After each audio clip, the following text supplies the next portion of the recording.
are listening to the Solar Panel, the Phoenix Sun Show. Good morning, everybody. Thank you for joining us. We have taken some time off, and we have a big announcement today, but this is your solar panel. We appreciate you being here. We've got some guests on today. So let's do the quick intros. I'm sorry, I've lost my voice a little bit. My name is Dave King. We are the Solar Panel Podcast, and we are joined today by my partner, my regular partner, Zona Hoops. How's it going, man? Good. It's been a minute since we've had one of these, so it's good to be back. And I think our last episode was that 5-game recap, so it'll be good to kind of talk more about what's happened this season, and also, like you mentioned, there is a big announcement that we have for you guys later on, and that we'll get to in the show. But yeah, ready for Team USA to get a win. Yeah, that's right. Team USA is starting right about now. The great thing about soccer, as we call it, or football, as the rest of the world calls it, is they actually start when they're supposed to start. And they keep the clock running. They actually do a 90-minute game in exactly 2 hours because there's only a little bit of a halftime. And whereas we do a 48-minute basketball game and it takes 2.5 hours to get through that. So we've got a couple of guests here today joining us. John Voita, how's it going, man? Darth? Doing well. It's the Barry White version of Dave King with that deep, raspy voice today. Hey, so baby. I'm happy to be here with you. And we're joined by PLR, Paul Richardson, a longtime friend of the show. How you doing, PLR? I figured I'd outgray you today. What do you think? That was my goal. It's tough. It's tough to outgray me, that's for sure. Brandon, you usually have the beard going, and so you can be like my offspring usually, but you've actually shaved it this time. Yep, had to go clean cut. So why was it like a no shave November thing, and then you're like, okay, it's December, shave it off, or December? It's the end of an era, So I had to start clean. We have a big announcement today, so I was like, you know what, screw it, it's gone. No good in the chat. Good morning, Coach Fallen Founder, Big Warthog. No good. You were just watching Voida less than 12 hours ago. How was that post-game pod last night, John Voida, after losing to the Rockets? Dave, it was a lot of me taking blame. I've covered the Phoenix Suns now for, 6 games this season? They're 1-5 in the games that I cover. 5 of their 7 losses have come in games in which I'm writing the recap for brightsideofthesun.com. So it was a lot of me just accepting the fact that maybe it's a me thing. It's me understanding that the Houston Rockets did a really good job of coming in with a game plan and doing their best to negate DeAndre Ayton and being pestering. And so it was a lot of just going down those avenues of self-pity. Well, let me pile on there. So their record with you doing the recaps is 1-5. What's their record when you're not doing the recaps? They're 15-2. It's like not fair. It's not fair. I got the 51-point Booker game on Wednesday. I was like, you know what? I'm on a heater. Let's keep this thing going, babe. I was trying to help you out. I know you were. Oh. I was like, I've got this recap, but you know what? Voida needs an easy win. We're playing the worst in the West Rockets. The Suns are on a roll. They seem to not care who their opponents are. I'm going to give Voida this win and let him do this recap. And I go out to dinner with my family, and I come home, and you found a way to lose a game. I know. They're up 10 in the fourth. I already have like the recap written. It's like, hey, good job, Rockets. Thanks for showing up. And then all of a sudden, the Suns fall apart in the fourth quarter. The Rockets continually attack the basket. And when you give a young team like that an ability to be confident in those moments, they start making – some kid named Matthews hit 1 3, and it was a massive 3. It's like, where did this guy come from? It's like they put a jersey on him from the bench and came in, hit one shot. And those kind of things happen when I cover the game. So I think we've learned a lesson here, Dave. I can do previews and open threads all day. I don't know if I should be doing the recaps. Just saying. Well, the Suns can't win 82 games. There has to be some humility. There has to be some drive to win the next game. And so you're just providing that oomph. Just don't cover too many of them. That's all. Yeah. Okay. Noted. Hey, can I ask a question? You said they just threw a jersey on some kid and hit a three. So was that Landry Shamet? Ah, No, wrong guy. My No. bad. did he hit a 3 last night? One of 4 from beyond the arc. Oh, he did make one. All right, well that's good. Only Zona, when we're did up, you- though. He doesn't hit threes when we're down. Did you get to watch the game last night? I did not. I did. It seemed like a great game until it wasn't. It was like the anti-Suns. It felt like where normally they close those young teams out, and I think it's a regular season. Stuff like that's going to happen. Especially when you're shorthanded, no CP3, being down as many wings as they are, that definitely hurt them. I think defensively, and just the way that game was officiated was pretty funky as well. So a lot of weird stuff happened. Just I'm not too worried about it though. There's been a lot of people wanting the Suns to play a bigger power forward next to DeAndre Ayton. They want somebody with size, somebody who can rough people up. So the Suns started Dario Saric last night, who is a bigger power forward. He's a backup center. They did the Twin Tower thing. Tell me, John Voita, the fan of big men, fan of big lumbering big men, tell me how that went for Dario. It's the wrong team to do it against because Dario has 0 lateral quickness, and you have a team of young. 4 of their starting 5 are lottery picks in the last 4 years, and they're just attacking the rim. So they realized once lumbering Dario Saric was out there, we can attack the cylinder at will, and that's what they started to do. Da gets stuck on an island. He starts to get in foul trouble early. Now now Suns sort of, why isn't Da getting touches? Well, because he's sitting on the bench. So it was, while I like to see some semblance of 2 big men at times, I don't know if Dario Saric is the right guy to be doing when you're playing against a young, feisty Houston Rockets team. Okay, so you're just going to hold firm to that Twin Towers No, belief, and Monty needs to make adjustments and do it at the right times. I think that this should have been a Damian Lee game at the 4. It really should have been. I been. put on Twitter. I said you were right. Damian Lee starting. You were right. There's certain situations where I feel like even a Jock Landale, I feel like this is more of a Jock Landale. Dario Saric has had 0 play time in the past 3 weeks for the most part, and you're putting him out there in the starting 5 against a young Rockets team. It was one of those interesting moves that Monty Williams made. Now, granted, Dario played 21 minutes, and he was the highest plus-minus on the team with a +10. So it's like you can't really blame Dario Saric in this situation, but I don't think it was the right way to set the tone. And again, even with that being said, Dario played 0 minutes in the 4th quarter, and that's when the Suns blew their lead. So it's not how you start, it's how you finish. And they just didn't finish this game. And again, as Brandon referenced, the officiating was ass. Hey, PLR, you are also a big fan of playing the big men. So Coach Fallen Founder in the chat says, set me straight, set DK straight on Twin Towers should be the way the Suns go. I have no problem with 2 bigs playing. I think it's a good thing. I just didn't like Dario playing last night. The way he was used, I thought it set the wrong tone for what way for was the he game. used? Well, I'm in agreement. You can't play him against a bunch of quicker, faster, young whippersnappers. It wasn't the right game. It was This is the NBA. Isn't everybody quick, fast whippersnapper? Not Dario. No, Dario's not a quick, fast whippersnapper. So tell me the team. Tell me the team that he's perfect to play against, and it Minnesota. should be more than half. Minnesota. Well, now Cat is on the shelf. But I'm saying that's the type of team that you use him against. There was something going. There was a flow. So you're a coach, PLR. I'm sorry to interrupt you, but you're a coach. Do you change your starting lineup every game based on the other team's starting lineup? I change my lineup based on if I have an injury or who's out.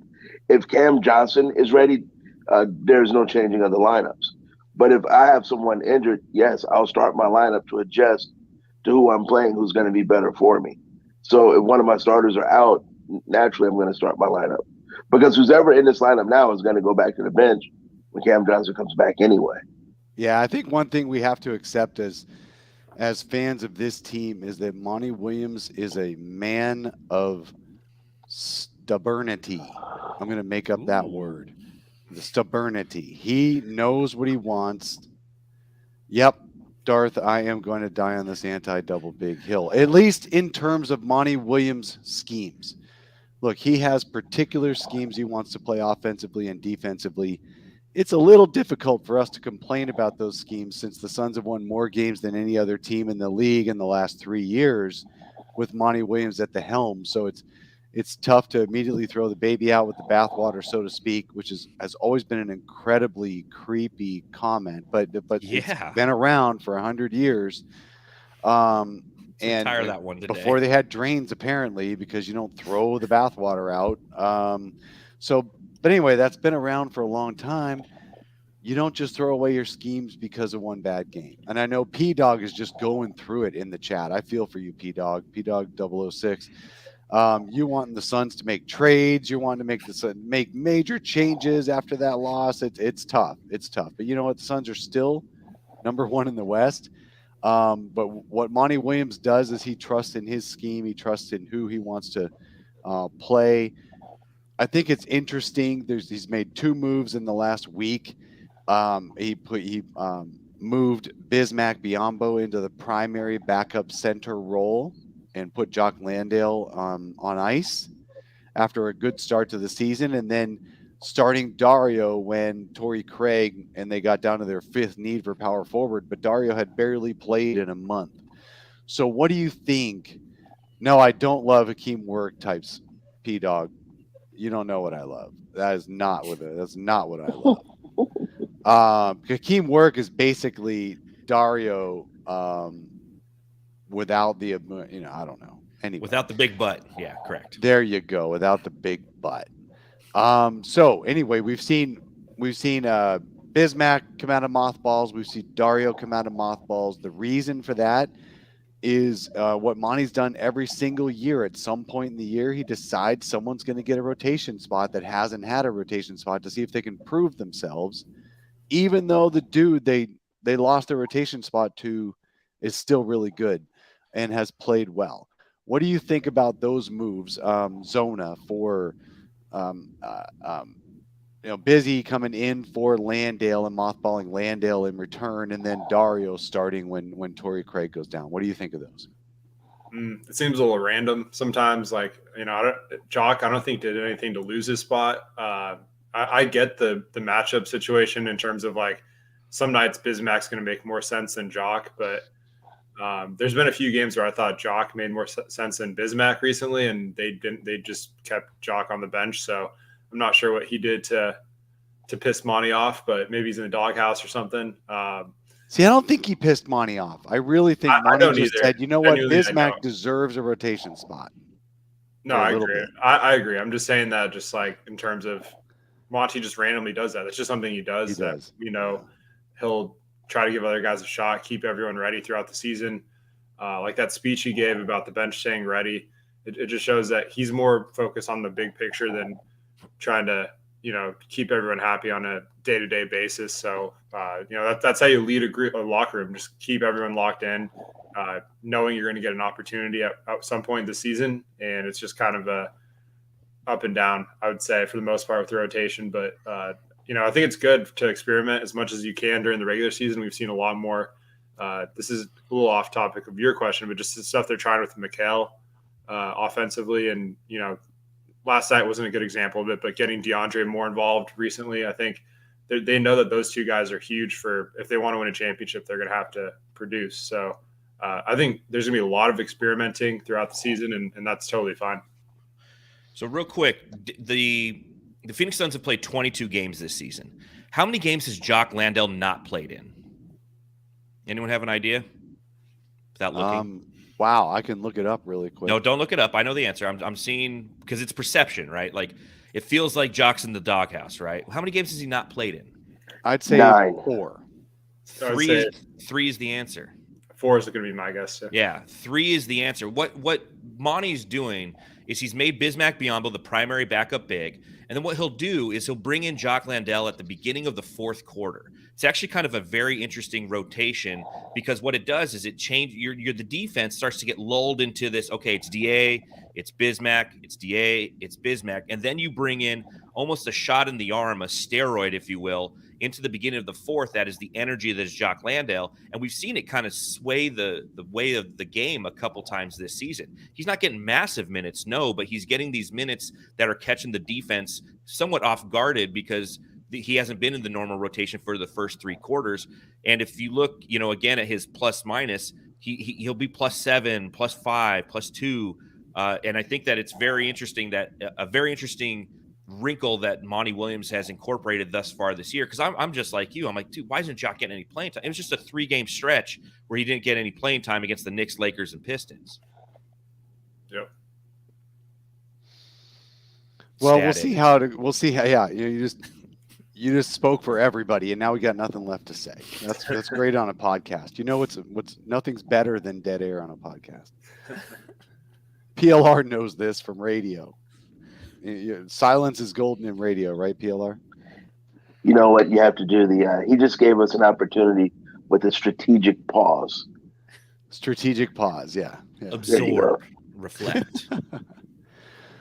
Well, hey, so let's do a quarter mark recap. The Suns are 15-7, number 1 in the West, number 2 offense, number 2 net rating, number 6 defense. None of that changed after losing to the Rockets.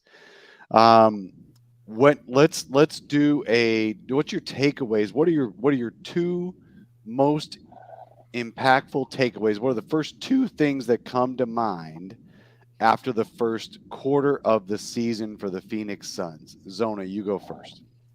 So number 1 is obvious. It's Devin Booker, the leap he's taken. I think he's right on track to finish top 3 in MVP at this point. And obviously it's still early, lock and change, but he's shown up and another 40 piece in a loss last night. Like the way he's playing right now is just unreal. Just getting the Western Conference Player of the Month, along with Monty getting the Coach of the Month, was awesome. But I think another thing that's kind of standing out is that, this just further speaks to that this is not Chris Paul's team. Like if they're going to win a championship, he has to realize that. And I think especially once Cam comes back, like just getting Book, Ayton in that 2-man game and Mikal, the twins, just getting them going, that's going to be how they win a title. I said that from the start, from this offseason, that they could be better despite Chris Paul regressing, just because of the leaps those guys can take. And we've already seen flashes of that. So I think Booker's, pretty much entering his prime at this point, and we're starting to see that. So I think, the best is yet to come. So there's more. And once, the role players come back and he has more weapons, I think it's only going to get better. Yeah, Booker literally just turned 26 years old last month. It feels like he's been in the league a long time, and that's what happens when guys come in the league at 18 years old. He is just now turned 26 years old. He is just now approaching his prime. He's not even all the way there. So absolutely, this is Devin Booker's time. That's a huge takeaway, and this not being Chris Paul's team entirely anymore, or at least not dependent on Chris Paul to get their wins. That is huge. Darth, what are your takeaways? Well, the first one I'll take is the fact that we're 15-7 and we're atop the Western Conference says a couple things, especially considering all the injuries that this team has had. We're without 2/5 of our starting 5, and we're still the best, or have the best record in the Western Conference. So there's a lot to be said to the depth that we, at least myself, thought the Phoenix Suns kind of lacked entering the season. We didn't know if Monty Williams, James Jones, if they were ready, and they did enough to fortify the depth of this roster prior to the start of this season. They're proving us otherwise. Damian Lee has been absolutely fantastic coming off the bench. He's a flamethrower. Josh Okogie in some spurts can provide some really good defense. Landry Shamet's been hurt as well, but he's had some defensive shining moments. I just think that the depth of this team has been really a pleasant surprise for me. But it also shows you that the Western Conference still is kind of it's discombobulated, right? I mean, the Suns are first in the West, but I think they're 2.5 games from being the 6th seed or something like that. So there's still a lot in flux early on through the season. The second thing that I've taken away early in the season is DeAndre Ayton, he's maturing in front of our eyes. You know, Dave, we were at media day together. PLR, we were there as well. And when DA came in the room, he was, you know, he was kind of light and fluffy with somebody he was talking to. Then he turned and he put on that stone cold face.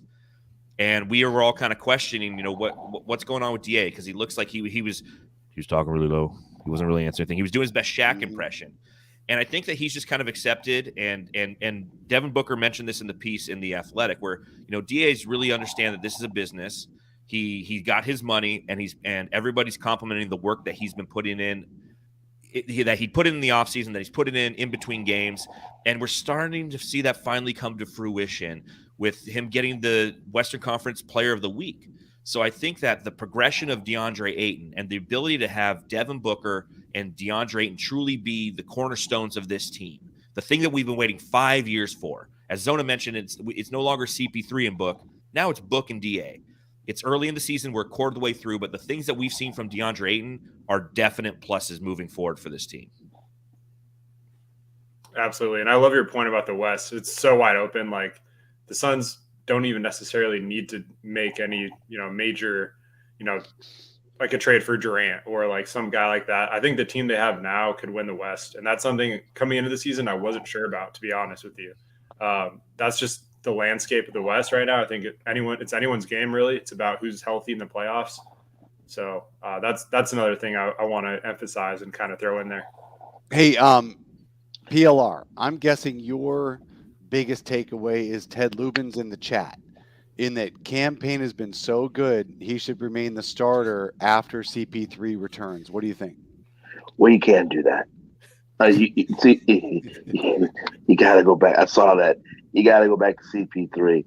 My biggest takeaway is, I think I said it on this show as well, the Suns will hinge on Devin Booker being an MF. It's really just that simple. And he has come out this year, and notice I cleaned that up really nicely too. Yeah, he's been a true MF, and that's what you need him to be. You need him to look around nights like he's been doing. And even though he missed the shot last night, the game winner, I love the fact that he took it. There was no hesitation. It landed in his hands. He didn't turn his head. He knew he had to go put the shot. You need someone as your leader with that type of mentality. And we always talk about DA and maturing. Devin is the person, I think, that had to mature to the point to say, this is my team. Get on my back. Let's see how far we can go. That's my first takeaway. Another takeaway is, I still do think the Suns need something. I don't know what that piece is. I don't know who's out there. I don't know what trade can be made. I know the date is coming where you can start trading for guys who sign deals, but there is a piece that's missing with this team that I do think they need, that I can't quite put my finger on, because the West is so wide open right now. It's hard to see, because that piece may not be a piece if someone from another team gets hurt, and you may not need to make that move. But I think to be the team in the East, which I think is going to end up being Boston, you're going to need more than what they have, or you're going to need to see a bigger jump from Mikal and Cam when he comes back. Hey, man. So in the chat, David Bailey says CP3 as the sixth man. I'm sure his ego would have no problem with that. You know what? The only sixth man CP3 is happy to be, the only place CP3 is happy to be sixth man is in Kim Kardashian's bedroom. But anyway, Stop it. Oh man, I think that's Knew it was just coming. Yee going crazy, being a little crazy. It's funny that he says all these things, and yet the one thing we take for real is that one. I mean, Well, it's because we're Suns fans. Like, yeah, we know it's all BS. NBA Twitter too is having some of those memes I was dying at. Like, I don't know if it's true or not, but look, like, my entire Twitter feed was just filled with that, and I was dying at some of them. So I love how P-Dog just boils everything down to the ability to make a jump shot, and nothing else matters in a game. Let's just sign Melo.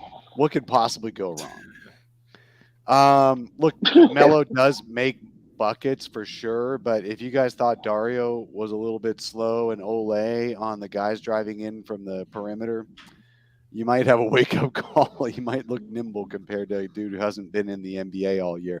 Hey, what do you guys think? Let's look around the West real quick. Oh, wait. First, let me give you my two biggest takeaways from the quarter mark. And then we're going to look around the West real quick to see who we think are the biggest contenders based on what we've seen. So first thing, Hito Turkoglu. Good job, Coach. My two biggest takeaways is first, the Suns. They came into this season with this hangover of having been blown out in Game 7 of the playoffs. They spent the summer in the news because their owner was a distraction in being a racist and a sexist and all this stuff. Jay Crowder just left the team. Chris Paul has missed more than half the games. Cam Johnson has missed more than that. So that's three major rotation players. Landry Shamet misses almost half the season. And while you guys may not be a big fan of Landry, he doesn't lose you games unless he shoots 7 shots and misses 6 of them. But he doesn't necessarily lose you games. These guys have dealt with a lot of distractions, and they're still at the top of the West. I was listening to Zach Lowe yesterday. He posted with Kirk Goldsberry. They were doing their quarter season reviews. If you guys think the Suns are not covered enough in national media podcasts, listen to this Zach Lowe episode. They spent at least 20 minutes talking about the Suns in real terms. Like Zach's comments on the Suns are usually around the fact of, I don't really trust them. They have a weird offense. They take the weirdest shots, blah, blah, blah. This was a great segment. Listen to Zach Lowe. It's not like Zach needs me to push his podcast, but a big takeaway from Kirk Goldsberry was basically saying, you know what? 95% of what we've seen from the Suns for the last 3 years is this team right here, which is they're just focused. They have a great system. They're the new, swallow it down, but they're the new San Antonio Spurs. They basically just keep coming at you. It doesn't matter who's in the lineup, who plays. They play the right way. They win the games. They know how to win no matter who's in all that. And maybe the outlier or the unusual that might not happen again was those playoffs. So maybe the team, they are who we thought they were, and not the team that showed up that one period of time in the playoffs. So we won't know for sure until the playoffs happen. But what I took away from this quarter mark is that these Suns are going to be one of the top 2 or 3 seeds in the West, if not the top. And they're going to care a little bit less about having the best record, and they're going to care more about being right, being best, and being focused at the end of the year than they were last year. So they're going to have the right focus. And I really do think that this team is the team we always thought they were, and not the team that fell apart in that last playoffs. Let's not let anybody off the hook, okay?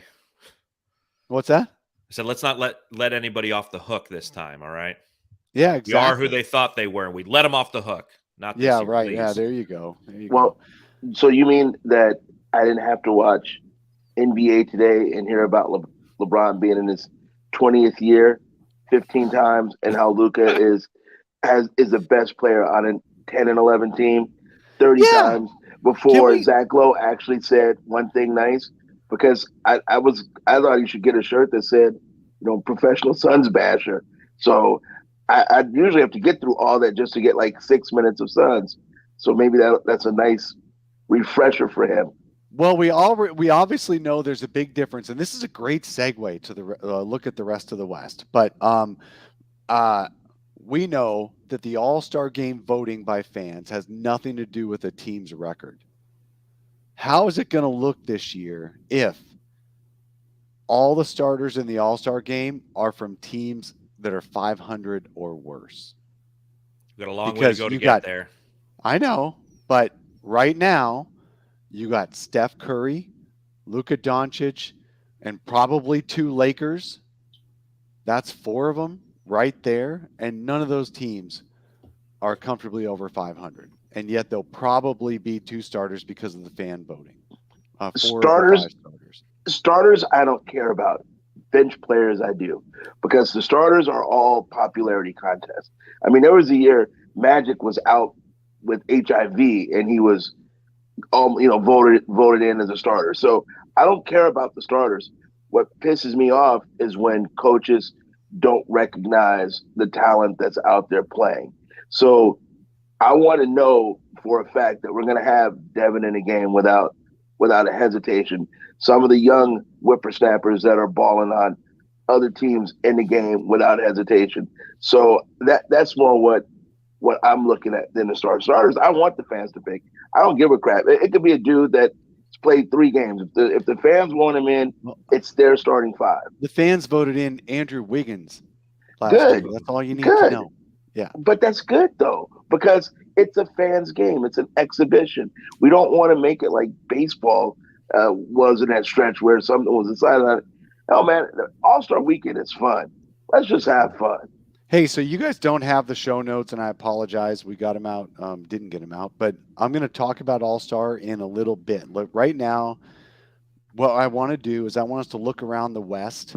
I'm going to give you a quick recap of what the current standings are, and then I want you guys to tell me who you're most worried about now that you've seen what everyone looks like this year.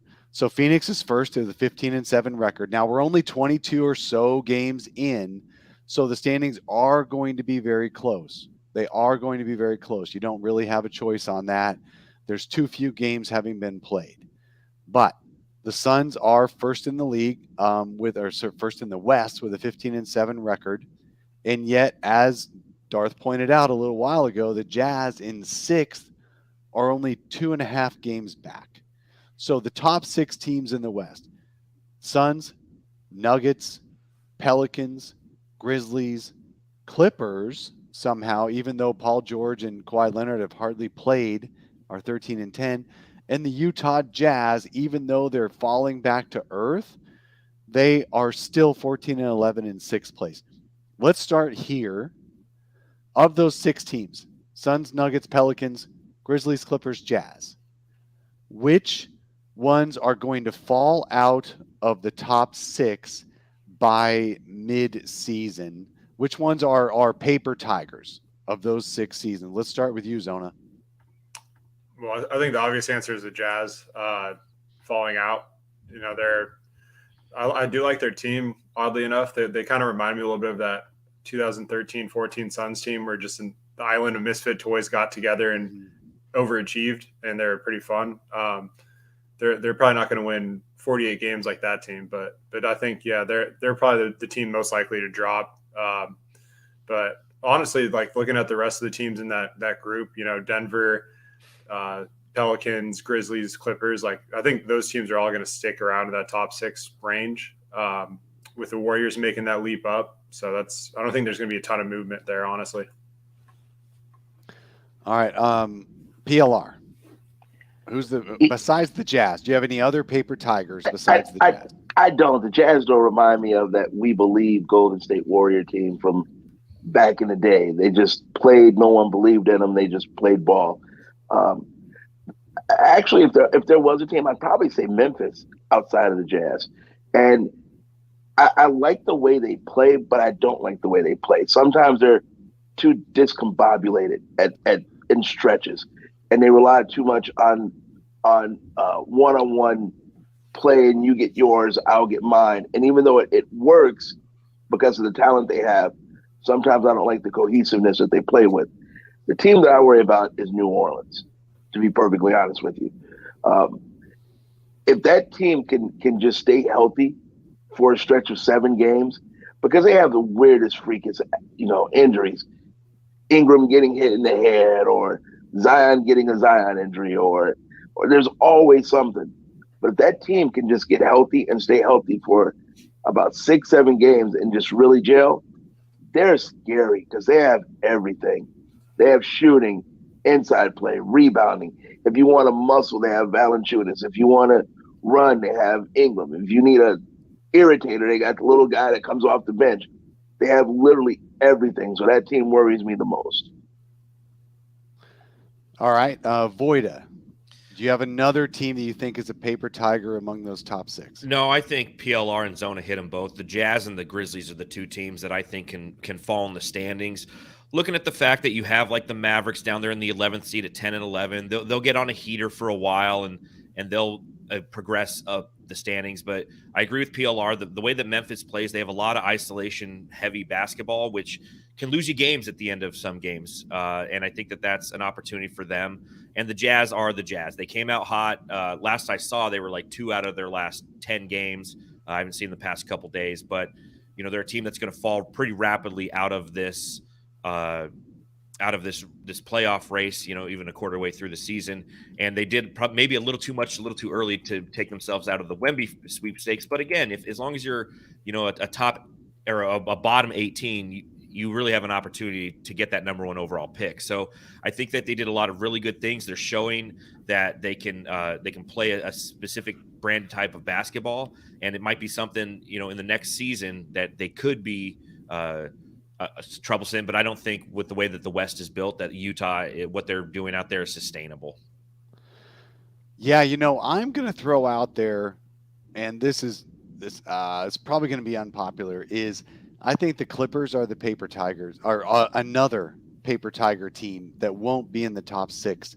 And the reason I say that is because Kawhi Leonard is not Kawhi Leonard anymore. If he becomes Kawhi Leonard again, great. But we haven't seen that in 3 years. So I don't think I hate how the human body screws us over. I just hate that. I do. His body is screwing him over. And he would love to be out there and play great again, but it's just not cooperating. So if he comes back, great, and becomes himself again, great.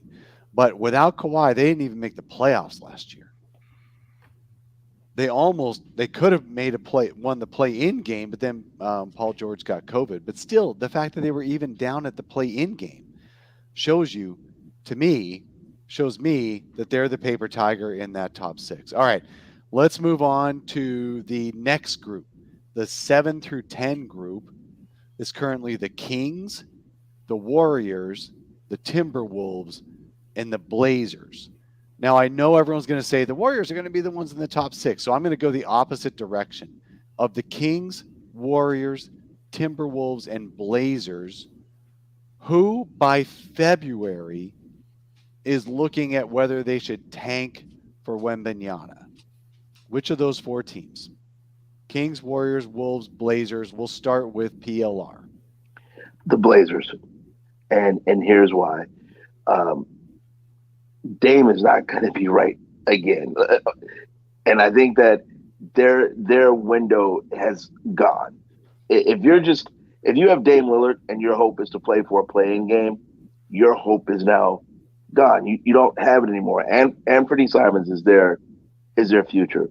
Why not get ready to team him up with someone else? And honestly, to be perfectly honest with you, everyone talks of trades. I think somehow Dame ends up a Laker. So I just think the time has come in the NBA, and we've seen this. And Dave and I are well, especially Dave, is significantly older than you guys. But there comes a time where the young guys just take over, and the older guys are phasing out. And I think that's his time in the NBA. And so when you see those teams like that, it's time to go ahead and make that move like Utah did, and Portland has to be aggressive. And it's time to talk Dame into going somewhere else. So I see them being that team. Yeah, okay. So you're going to call the Blazers being the one that falls out and has to look at how hard they're going to tank for the lottery picks. Zona, you next. Who's falling out? So I don't think any of these teams necessarily want to tank, but if I had to pick one right now, it's going to be the Timberwolves. With Cat missing some time, I just think they're a little dysfunctional, and I could see them. They're definitely not going to tank because of how much they gave up for Gobert. They don't have any picks to use, so they'd be kind of screwed in that sense. But yeah, I think they're the team out of that group that I trust the least at this point, because the Blazers have kind of held their own with Dame missing time, and Anthony Simons has made a pretty significant leap Jeremy Grant's looked pretty decent there. So I think the Blazers could kind of hang around a little bit in that play-in territory. But yeah, the Wolves, I think, are kind of Dave, you're all over that preseason. You thought Thank you. issues with how that was going to work, and it looks like you're right so far. And the cat injury. Let me just jump in because I got to do it. I said before the season started, Anthony Edwards was going to flip out because there was no space for him to get in and score. And what did he say in the first 2 weeks of the season? How am I supposed to dunk? He has no dunks. He goes, how am I supposed to dunk when there's 5 guys in the paint every time I look? Yep. And what is Anthony Edwards eating, right? Yeah. Cat is the last person who should be talking about conditioning to Anthony Edwards. But go ahead, Zona. Thanks. But yeah, so I think the Timberwolves would be my pick out of that group. I actually weirdly, I'm not gonna say I believe in the Kings, but I think they can make the play-in. They have enough talent there, and they kind of have that good feeling, like good vibes, as the vibe doctors around the world would say. So they're a team I think could stick around the play-in, but I don't know. There's gonna be a lot of fluctuation in these next few months. David Bailey put, being in the middle sucks. You're too good to be really good, get a really good draft pick, and usually not good enough to win when it matters or attract free agents. The Wolves managed to put themselves in an even worse position than that because they don't even have the middling pick left. It's just, nobody that made no sense to have done that. All right, Voita. Yeah, I think the issue with the Wolves is now that Cat is injured, they're actually going to start to look good. I mean, they just beat Memphis 109-101 a couple nights ago, and they looked really good. All of a sudden, there was space for Anthony Edwards to navigate, and you don't have Karl Anthony Towns with all of his body language and tone out there on the court deterring this team from being unsuccessful. And I think that from a chemistry standpoint, seeing as he's going to be out a little bit, I think that they're actually going to stick around for at least a couple more months. I think they'll fall off at the back end of the season, but I'm with PLR. I really think it's the Blazers. Jeremy Grant is going to continue to play amazing, but I think that the supporting cast around Jeremy Grant and Anthony Simons isn't strong enough from a depth standpoint. And I know that the Suns have lost twice to that team by 1 point. I know I covered both games for Brightside, but I think that of those 4 teams, they're going to most likely end up falling out of the fray, and a transaction will occur. I don't know if it'll be what PLR says and Dame ends up in LA. It would make sense for both kind of parties involved because LA wants to get rid of that contract. They can probably bring in Dame and be rid of Russell Westbrook's contract. So it might be something to keep an eye on. But I think that Portland, as we watch over this next month, the month of December, if Portland continues to play really bad basketball and just not winning games. They're kind of like the Rockets, right? They have an athletic team, but they have no defense whatsoever. So I don't know what it is about the Suns on losing to teams that have no defense, but for some reason, I think that Portland, of those 4 teams, would fall out. They do. They don't have that killer mentality, and they get caught up in the pace of play of the opposition. The opposition wants to get out and run, and they like to do it too. It's fun basketball, and they kind of can't have the West's best record without a killer mentality. They actually have the best record against winning teams in the league. It's just they take nights off. You can't be perfect every night, and you think you can coast to a win.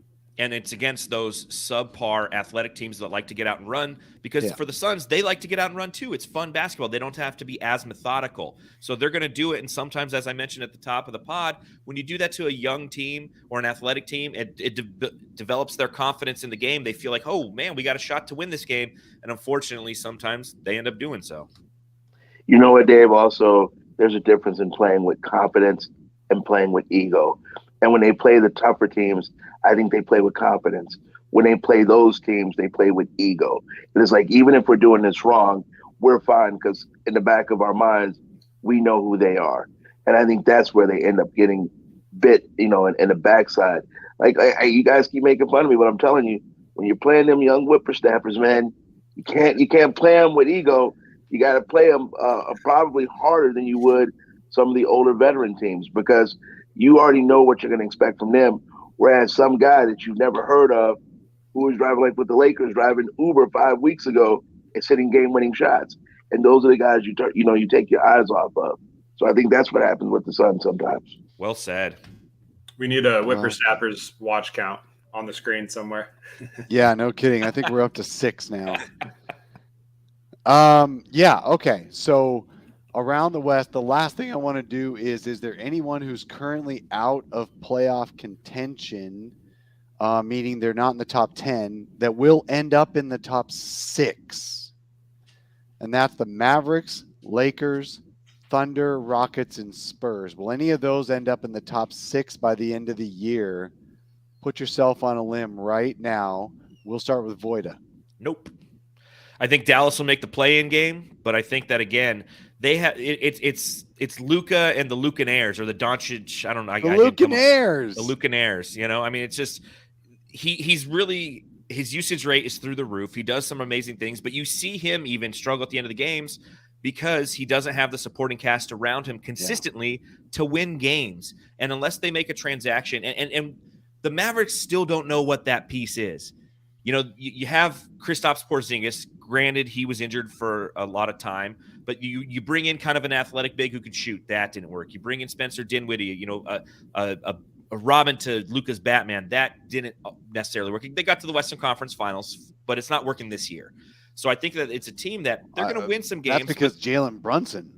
Well, precisely. They trade or they let their Robin go away in free agency, and they're trying to pick up the pieces. And it's much akin to like Michael Jordan in the late 80s, where he was so amazing and did so many things for that team, but he just didn't have the right assets around him to win actual games consistently. And I think that Luka is just as he's going to be mentioned in that MVP conversation all the time because of all the stats that he puts up. But at the end of the day, the team's 10 and 11. And I see them hanging around 500 pretty much the whole season. So they will be a play-in team, but they're not going to break the top 6. The talent's too deep in the Western Conference. Big Warthog says he thinks the Suns will play the Mavs in the first round because they'll make the 8th seed. That's what he's guessing. Exactly. Bring it on. All right, PLR. Will any of those bottom teams end up a top 6? Mostly Mavericks and Lakers. If they will, it would be the Lakers. If there was a team. And honestly, when I don't care what people say about Russ, the way he's playing coming off the bench right now, he's playing good basketball. And if you have, and I love the word if Bron and AD can stay healthy, they are good enough together to get a good enough run together. And you saw this last night against Milwaukee to push them into the top. Will they do it? I don't know, because I don't think either one of them will stay healthy long enough. But if there was a team to do it, that's it.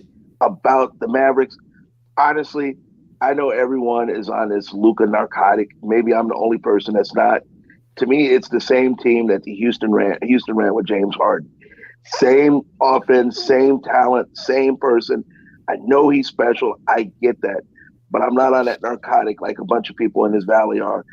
So I don't see them doing anything more than what they're doing right now. Just like James hasn't learned how to play with other people, Luka, just getting him talent means nothing. He has to learn how to play with other people and learn how to come off the ball and maybe get in just a little bit better shape and lay off lunches before a game. So, but to answer your question specifically, it would be the Lakers. All right, so you're going to say Lakers. Voita says neither, and Mavericks might make the play-in. What do you think, Zona? So first, I just want to say my preseason prediction on Dallas looks pretty good right now. I need to go back and clip that because when we were doing that mega pod with everyone, I remember me and Ethan were the ones that were very low on Dallas. And, you know, that was a team I picked to, I think at the time I said play-in game, where a lot of people had them as like a top 6 seed. Some people had them as high as 4, I remember preseason. And I just didn't get the hype there. Losing Brunson was a huge loss. Luka's going to do everything, and you just can't rely on one guy over the course of a season, you know, as long as this is, because, you know, if Luka misses any time, that team might need to tank for Wemby. That's how bad I think that team would be without him. So I think Dallas is a team it wouldn't shock me if they miss the playoffs. Honestly, it would not shock me. That's how low I am on them. And it's not just me being a salty Suns fan from Game 7. Yeah. So, yeah. Here's my problem on the Dallas thing is this is Jason Kidd's MO. For You know, Jason Kidd has been a head coach 3 different times now. By Yep. year 2, his teams have tuned him out. There's just something about his demeanor that players eventually, especially the younger guys, they're all younger than Jason Kidd, but they just tune him out. He's a grating personality. We think he's quirky and funny in the press conferences sometimes, but he's just not. He's a guy that eventually tunes you out. I mean, he had Giannis in Milwaukee. He coached in in Brooklyn with the Nets, and he got all those teams to just tune him out. So that's why I think Dallas is not going to recover from this. If they do, great. But Christian Wood was not the dude to acquire, and Jason Kidd already hates him. Won't play him in any key moments, and then when he does, he's basically ruined Christian Wood's any chance he had at confidence, because the dude is a sieve defensively in the fourth quarter, and Jason Kidd's not doing anything to fix that. So that's why I think the Mavericks are going to struggle. I think Luka gets them 40 wins. Does that get them in the 10th seed? Maybe.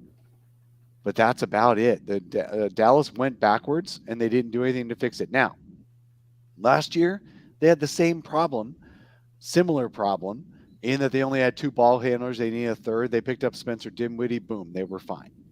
Maybe that'll happen again. Maybe they'll make a trade again. But as currently constructed, Dallas is going to struggle to make the 9th or 10th seed. I have zero confidence in the Lakers. When your 4th best player is Austin Reeves, you're not making the play-in, guys.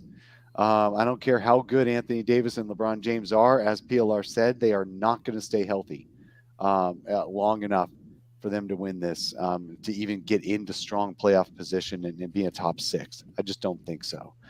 But more power to AD becoming AD again, which is funny. We're gonna transition to do the Suns have a second All-Star on their team in right now? But right before I do that, I'm going to say Anthony Davis is doing really well.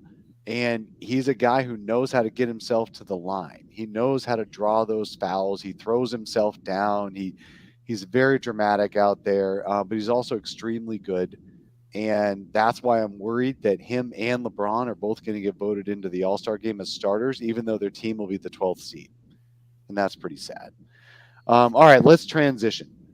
Do the Suns have 2 All-Stars? Now, almost always, let me say it the opposite way. Almost never does the top team in a conference go without getting 2 All-Stars in the All-Star game. Let's recap quickly how the voting goes. You got the fans players, and media get to pick the starters by percentages, right? Fans get 50% of the vote. Media and players get another 50% together. That's just the starting 5. Then the coaches, like Monty Williams, choose the bench, which is up to 7 more players. And there needs to be an even mix between forwards and guards. Actually, there's 6 forwards being picked. There's 4 guards being picked, and then 2 wild cards that could be either a forward or a guard.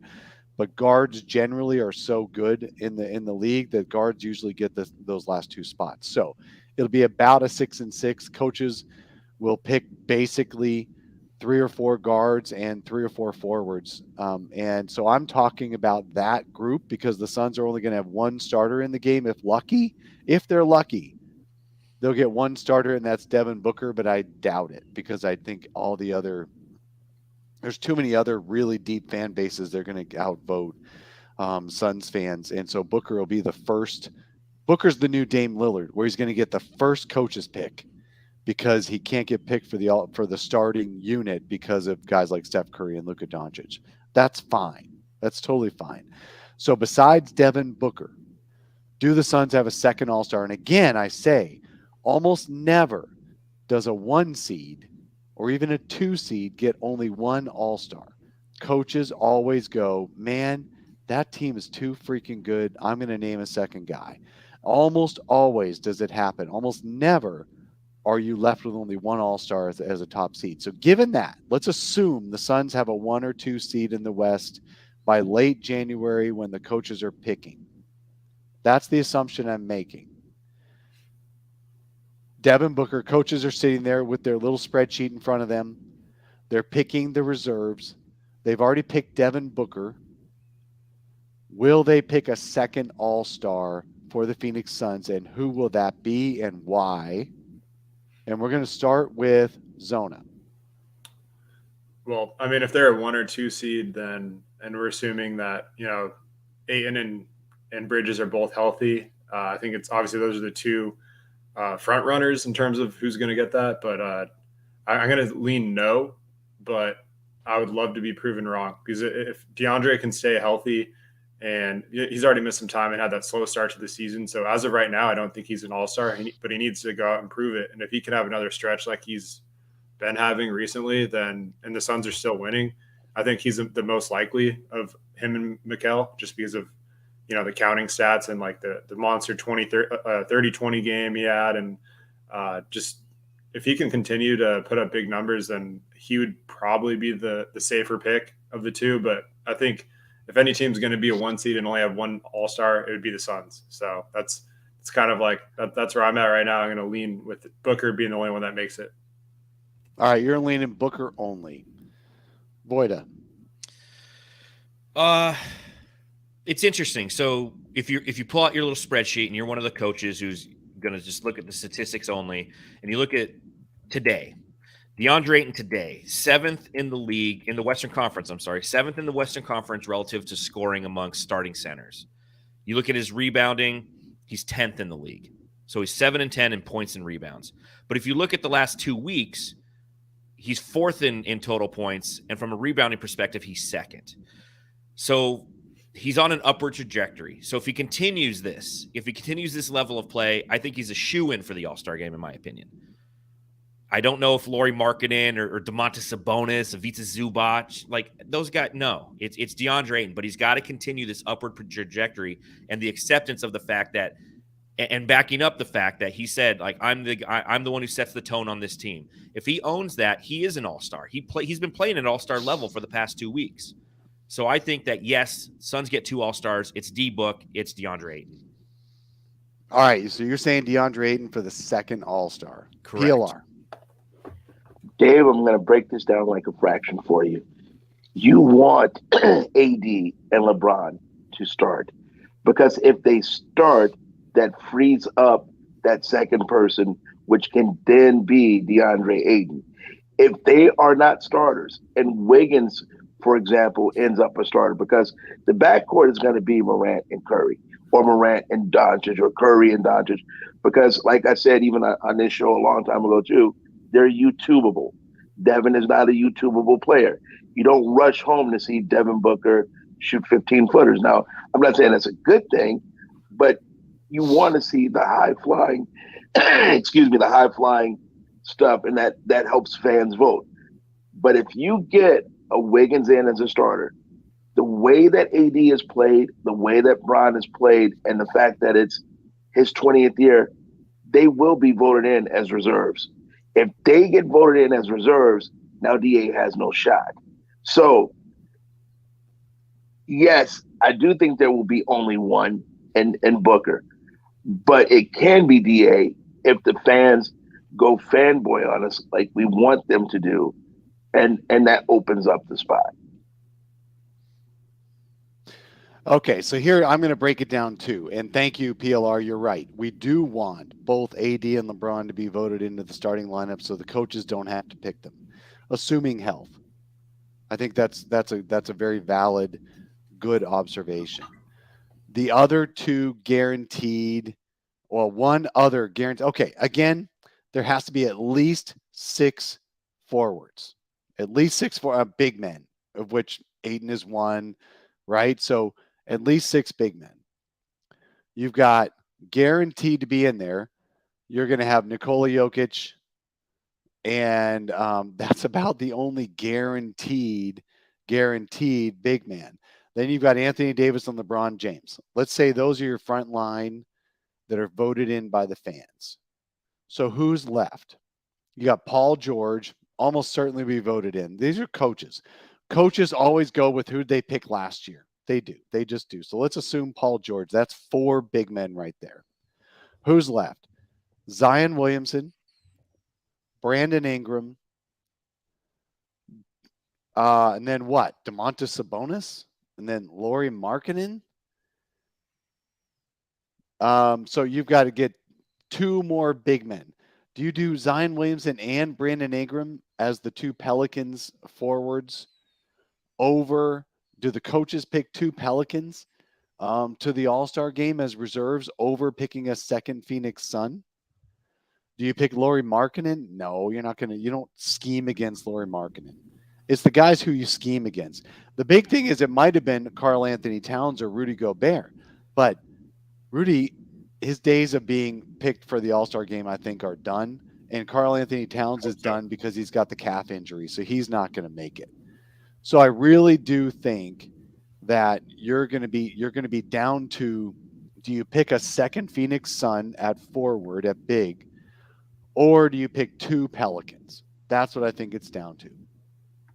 And it might go those 2 Pelicans being the 5th and 6th forward being picked, or big man being picked. But if Ayton continues this and he averages 18 to 20 and 10 to 12 for the next 25 games, or actually it'll be about 15 games before the voting is done, 20 games before the voting is done, I think Ayton might get in. But here's our wrinkle. Our wrinkle is the coaches might just punt. And if Chris Paul gets healthy again and plays even at his 10 points, 10 assists level that he was earlier this year, and the Suns are still the number 1 seed, there's going to default to give Chris Paul another All-Star bid. But if Chris Paul plays a little bit worse than that, I do think DeAndre Ayton gets the second pick over 2 Pelicans being picked for the reserves. That's what I think it's down to. But I think ultimately it's going to be tough. None of the Phoenix Suns are shoehorn easy fits into being a second All-Star besides Devin Booker. It's going to be very tough. You're forgetting someone, Dave. With Karl Anthony Towns out, Anthony Edwards' production over the next few weeks will go through the roof. Yeah, but he's not a forward. That's the thing. Is that you have to pick 6 forward? No, he's a guard. Okay, I thought they had him as a forward. I apologize because if I'm wrong, then go for it. Or if they move Luka into the forwards, then all this blows up. But Luka's been a guard. Anthony Edwards is a guard. Because the NBA will do whatever they have to do position wise to put as many. They're not gonna work it for Anthony Edwards. They don't give a shit. But they worked it before for other players. My point is, you guys keep laughing. I'm telling you, the league sees the change coming. The change is coming for the young guys. They want young, exciting guys with exposure. You can keep laughing at me with my whippersnappers, but the league is slowly starting to understand we only have so much more LeBron. We only have so much more of Chris Paul. We only have so much more of these older guys. We got to get these young guys showcased. No, that's fine, and that's why the guards are going to get the 2 wild card spots. And I think you're probably right. Anthony Edwards is going to have a better shot at the All-Star game now than he did a week ago when he hadn't had a dunk all season and was barely scoring. I get it, but that'll be in the guard group. I'm just talking among the forwards. There's 20 games or 15 to 20 games to go until the actual voting is finalized. So I think it's going to be tough. But I think as far as chances for the Suns, DA, then Chris Paul, then Mikal Bridges, as far as chances for the Suns to get that last spot. And DA is going to have to play like the 7 straight double-doubles guy for the next 20 games, not the 9 and 6 guy from last night. Stay out of foul trouble. That's been his one Achilles heel this year. Every time he's in foul trouble, he has a poor stat line. Yep. All right. So we're over an hour in. So I think it's time to make our announcement. I want to say how much I appreciate all of you guys who have been with me on the solar panel for 6 years now. All of you fans, all of you viewers, everybody who's been following the solar panel and following me coughing and talking into this microphone for the last 6 years. I need to retire from podcasting. This is my last episode, and I really appreciate John Voita and PLR and Zona for being with me on this final episode. I appreciate all of you guys in the chat for being here again on a random Saturday while the U.S. is being knocked out of the World Cup, at least in the first half anyway. I appreciate you've been here this whole time. You guys, it was a tough transition a year ago, a little over a year and a half ago, when Espo and Saul went to go start their own network. They've done an excellent job at PHNX. That is a really cool, fun network. They do it the way they want to do it.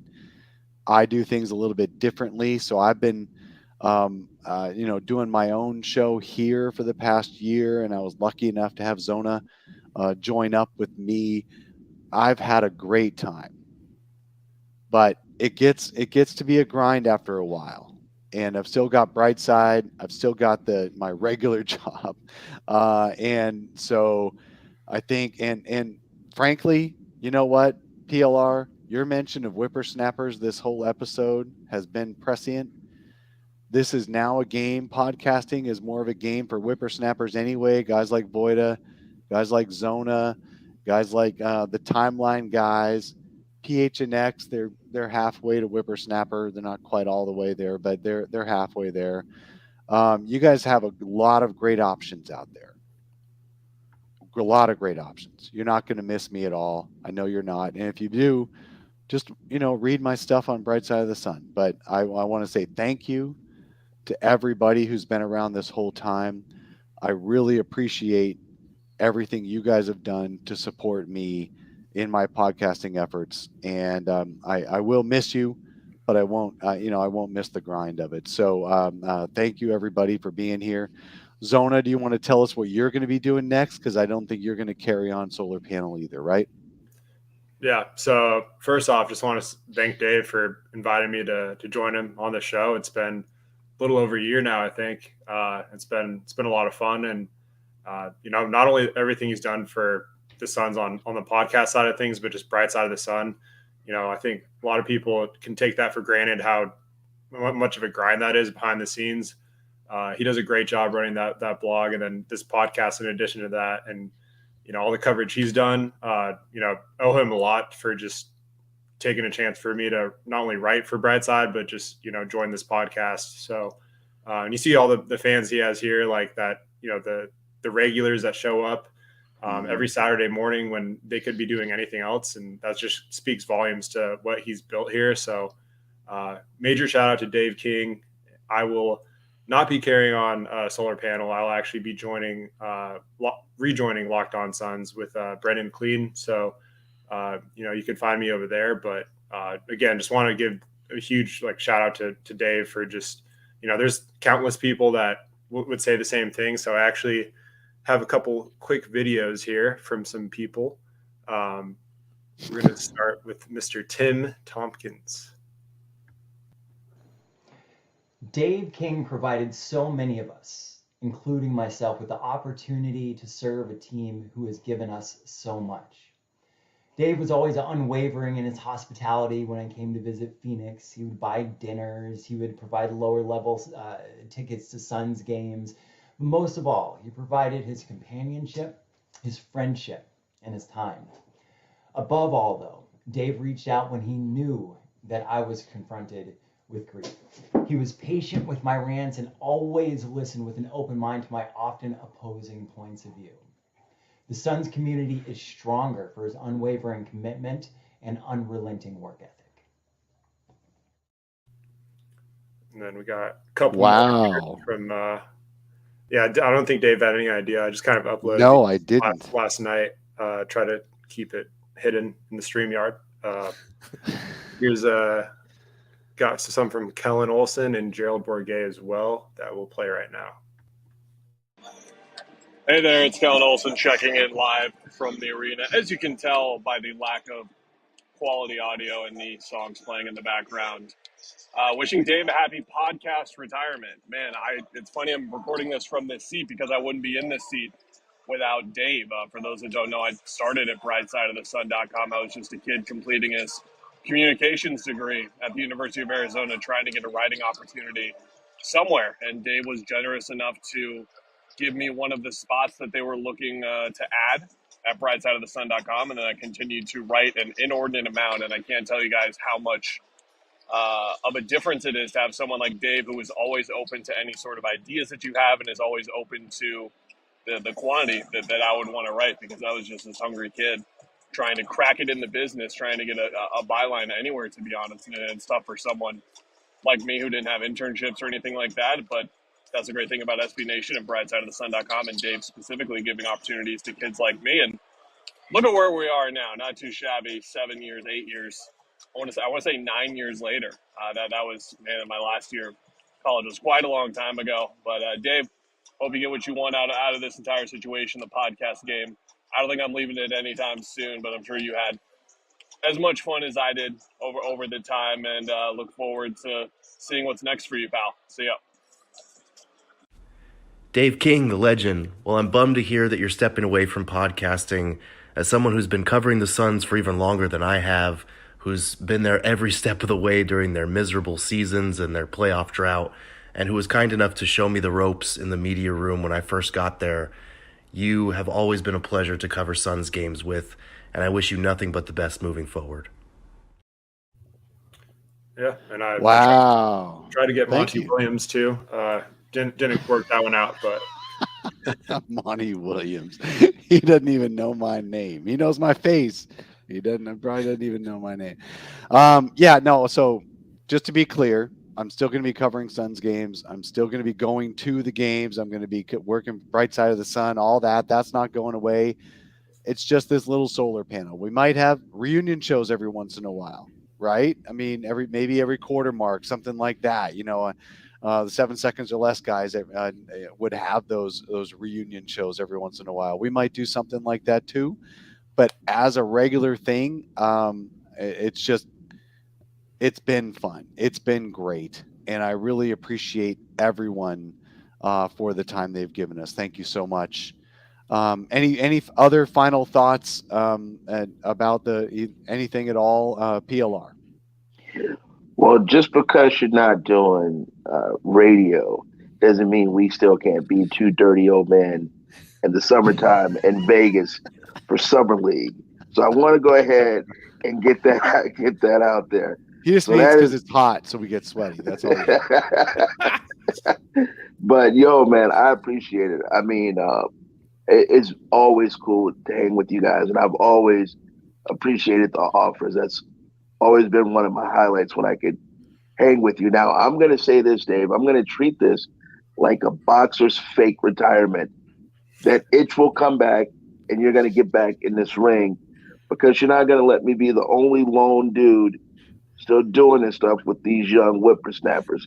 So go ahead, enjoy the time with your wife, enjoy the vacation, enjoy your Saturday mornings, and by the time the playoffs get ready to rev up, get your old ass back on, put that logo back up, and let's get rocking. Thanks, bro. Thank you, man. It's a nice logo, ain't it? Nice logo. The Podfather. Yeah. How do we know? Why do you think it's a nice logo? Well, I designed it. But it's the Suns Podfather here. Dave King been doing it for, like you said, 6 years. Think of how many families have been neglected on Saturday mornings because of Dave King. Think about that. Think how many chores and honey-do list things were not accomplished because of Dave King. But, in all seriousness, you see it kind of across the board with everybody who's contributed with their thoughts, myself included. The Suns Jam Session podcast would not exist if Dave King hadn't reached out to me when Matthew and I were just we were the Solar Report podcast. And you reached out to me and you're like, hey, you guys kind of do a consistent thing here. Would you like to join the Bright Side of the Sun podcast feed? Would you like to write for Brightside? At that time, I had my own little blog going because I like to write about the Phoenix Suns. And, you took a chance on us, and I'm forever in debt to the fact that you're caring and you're nice enough to reach out. And, you weren't mean about it. You weren't like, oh, Solar Report, you stole our name. Like, I didn't know what I was doing. I was just trying to, have some fun and do a little thing on the side. And you've always been kind and gracious. And yeah, Saturday mornings are going to be now I have to do some things on Saturday mornings. I'm gonna have to hang Christmas lights or something or mow the lawn. So I'm kind of pissed at you for giving me some chores and tasks, but it's well deserved, my friend. We know, maybe you can pop on a couple away games because you won't be at the arena on those Suns Jam Session post-game pod or something, because, Suns fans, Dave ain't going away. You're just not going to hear his voice as much as before, but you can always read his outstanding writing at brightsideofthesun.com. So appreciate you, Dave, and it's an honor to be on this last show with you. Oh, thank you guys. And thank again, everybody who's in the chat today, everyone who showed up. You guys are my regulars. Love you all. I'm not going anywhere. I'm just going away from Saturday mornings. That's all. So thanks, everyone. And for the final time, we're going to sign off here. I appreciate everything you guys have done. And let's go, Suns.